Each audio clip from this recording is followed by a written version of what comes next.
Good morning বন্ধুরা, তোমরা কেমন আছো? আশা করি সবাই ভালো আছো, আর আমিও ভালো আছি। তো দেখো, সকাল সকাল ঠান্ডার দিনে বিছানা তুলতে কিন্তু প্রচুর কষ্ট হয়, বা আমার খুব কষ্ট লাগে।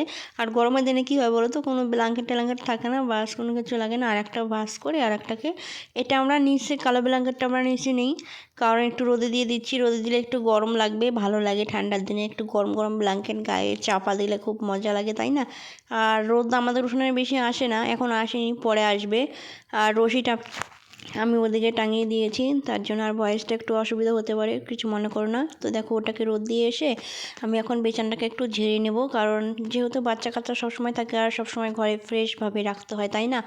যেহেতু ঠান্ডার দিনে দেখবে বাচ্চাদের এমনি হাঁচি কাশি হয়ে থাকে, আর নোংরা পলিউশন এগুলো থেকে দূরে রাখাই ভালো বাচ্চাদের। তো ছেলে ওই বাড়িতে গেছে, ও দাদুর সঙ্গে দোকানে আছে, ও খেলা করছে। আর এদিকে দেখো, সমস্ত জিনিস ঢেলে ঢুলে একাকার করে রাখে, আমি একটু গুছিয়ে রাখলাম। আর এই ব্ল্যাঙ্কেটটাতে বসে, এখন যেহেতু বাবু বড় হয়ে গেছে একটু, এগুলো আর লাগে না। ছোটোবেলায় এগুলো নিয়ে ওকে কোলে নিতে হতো, তো এগুলো এখন লাগে না।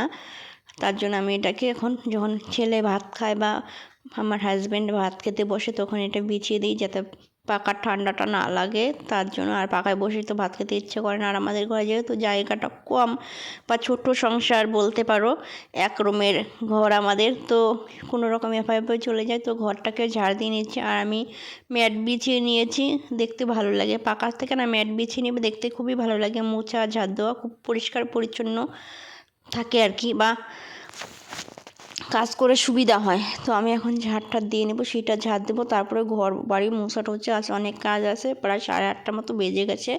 তো আজকে কী বার বলা হলো না, আজকে কিন্তু রবিবার বন্ধুরা, কালকে সোমবার।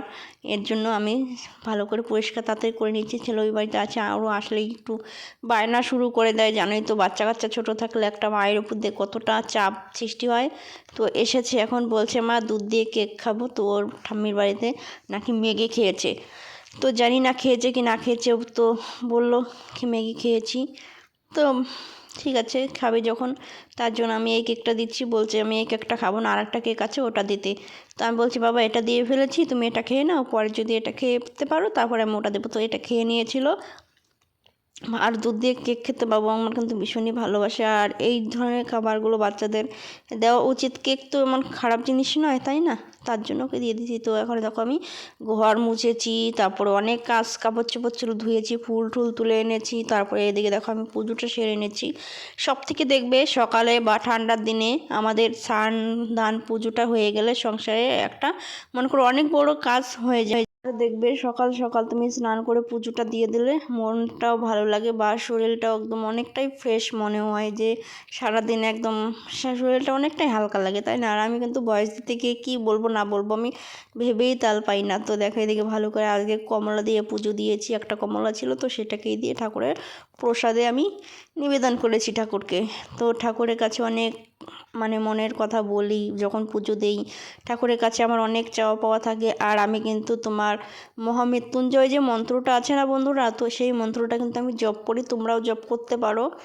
তো যদি চাও তাহলে তোমাদেরকে শিখিয়েও দিতে পারবো। যদি বলো যে মন্ত্রটা কি বলো, তাহলে আমি অবশ্যই শিখিয়ে দেবো। এই মন্ত্রটা যাদের ঘরে শিবলিঙ্গ আছে তারা কিন্তু অবশ্যই একবার নয় 7বার করে বলতে হয়, বা কেউ 3বার পারলে বা কেউ 5বার পারলে, আমার মনে হয় 7বার বলাটাই বেটার। যেহেতু আমরা যে কোনো একটা জিনিস শিখি যখন, তখন তাকে পরিপূর্ণভাবেই করাটা উচিত। তো এখানে দেখো আমি মন্ত্রটাও পড়ে নিচ্ছি, আর ঠাকুরকে মন থেকে ভক্তি জানাচ্ছি। জানি দেখবে ঠাকুরকে তুমি ভোগ বা অনেক মিষ্টি ভোগ ঠোক খিচুড়ি পায়েস টায়েস করে তুমি পুজো দাও না কেন, তুমি যদি ফুল আর জল দিয়েও পুজো দাও না, ঠাকুর সেটা যদি তুমি সেটা মন থেকে দাও, তাহলে দেখবে ঠাকুর সেটা তোমাকে ভালোবেসে ঠাকুরও পুজোটা গ্রহণ করে। তো ঠাকুরকে ভক্তি দিয়ে মনের ইচ্ছেটা জানাচ্ছি আমি, আমার কি মনের ইচ্ছে, তো সেটা ঠাকুরকে বলে দিলাম।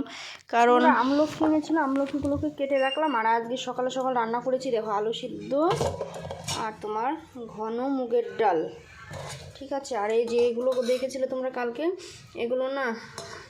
এগুলো করতে গিয়ে আমার একটা সর্বনাশ হয়ে গেছে। কারণ দেখো, এই যে মিক্সার ডিশটা ভেঙে গেছে, এই দেখো ভেঙে গেছে। জানি না কী করে এখন ঠিক করবো, আর মশলা করবো কী করে ভগবান জানে। আর মাছের ঝোলের সবজিটা কেটে রাখা হয়েছে। এখানে তোমার মশলাটা করা আছে, বলছি না, মশলাটা করে নিয়েছি। বাস আর পাঁপড় ভাজবো, এই দিয়ে খাওয়া হবে সকালের। ছেলেকে এখন খাইয়ে দিব। এদিকে দেখো আমি কিন্তু সকালে রান্না বাড়া তো হয়ে গেছে, আর দুপুরের দিকে দেখো মাছের ঝোল করব বলে এখন প্রায় 3:30 বেজে গেছে। ছেলের খাওয়া দাওয়া হয়ে গেছে, যেহেতু মাছের ঝোলটা ঝাল করেছি, ওকে মাছ ভাজা দিয়ে ডাল দিয়ে খাইয়ে দিয়েছি। আমি খেতে চাইছে না, বলছে পাপার সঙ্গে খাবো, আর পাপা আসলে তো খাওয়া খুব মানে বায়না করে, ভেজাল করে, তার জন্য বাচ্চাটাকে আমি তাড়াতাড়ি মানে কি বলবো না বলবো বুঝতেই পারছি না। তো আজকের মতো টাটা, ভালো থেকো, সুস্থ থেকো।